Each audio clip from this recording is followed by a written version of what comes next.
the salsa, got my back tonight.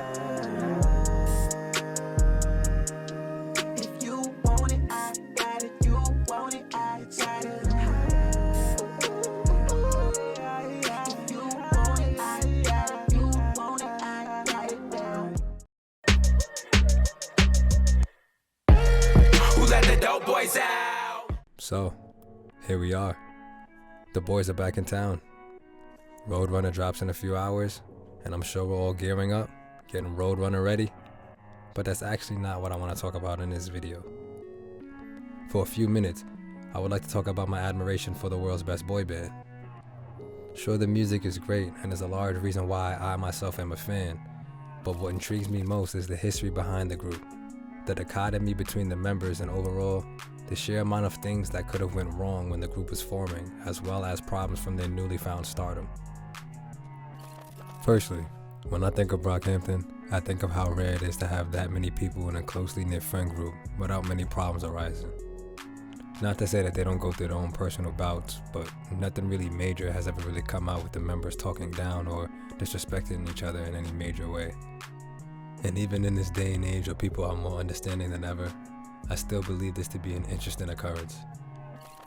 To have such a variety of personalities under one umbrella seems like a recipe for disaster, eventually at least. So to see a group not only do just that, but excel at it as well, is nothing less than fascinating to me. From black or white, straight or gay, from friends close by to friends from afar, they somehow managed to make it work. Being children of the internet, they took advantage of that and solidified themselves in each other's lives, and in the process, seemingly created a friendship that most of us would strive to have. Part of me wonders if this situation is a case of capturing lightning in a bottle, similar to the vibe that the Saturation trilogy brought, or if the inner workings of the group is a testament to the years of weeding people out, forming bonds, and a rigid mindset of being understanding and non-toxic. After following and learning more about each member, I'm much more inclined to believe it's the latter, or maybe a little bit of both, miracles and hard work. Knowing how many varied kind of people I know and value in my life, I can't say that even I can make that work if I tried.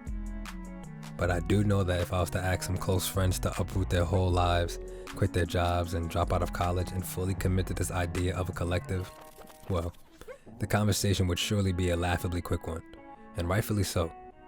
But on another note, I feel as if someone would always end up having a problem with someone else and or how they live their lives.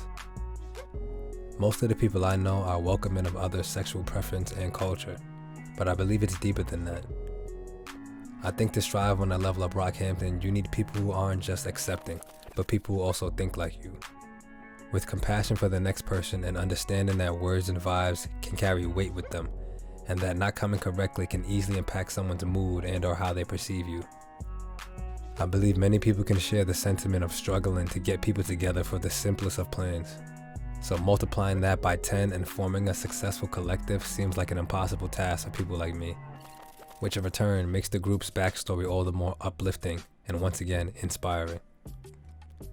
Now let's take everything that I said about the members and how they choose to move as a unit and see how that directly applies to the music. You can easily see the correlation in their morals and how that impacts how they treat each other and how it blends over into the music. In terms of keeping everything a group effort and creating moments for each person to shine on a particular song or idea, making it so that each project has a little bit of everything. From the slower love ballads, to the hard-hitting infectious intros, to the dancey pop songs, to the tracks that feel more like posse cuts with a high-octane energy, with the number of people and styles to match it. Well over 10 members, and although they don't all contribute directly to the music, there's something to be said about the constant blend of sounds. To put out music so consistently and with such an array of sounds, all the while generally pleasing the masses, truly is a feat, and one that should most definitely be talked about more. Especially for a young group with much more potential and time to grow.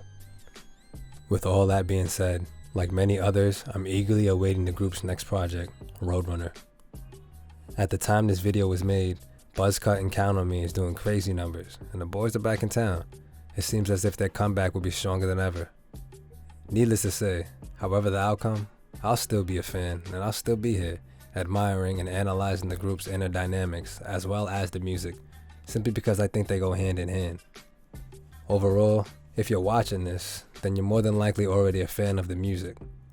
And from the music alone, we all can learn so much from a collective like this. But I believe many people could learn about a lot more than just music, especially if one was to use these guys as an example as to how you should probably treat the ones around you, and how a certain level of understanding, patience, and open-mindedness can result in a strong knit bond that won't crumble easily. And lastly, I have a very strong feeling that this album is not going to disappoint me.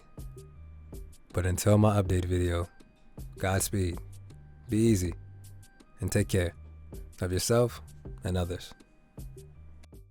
Ain't no love in this game, this is not tennis. Take your shoes off, we just did the carpets.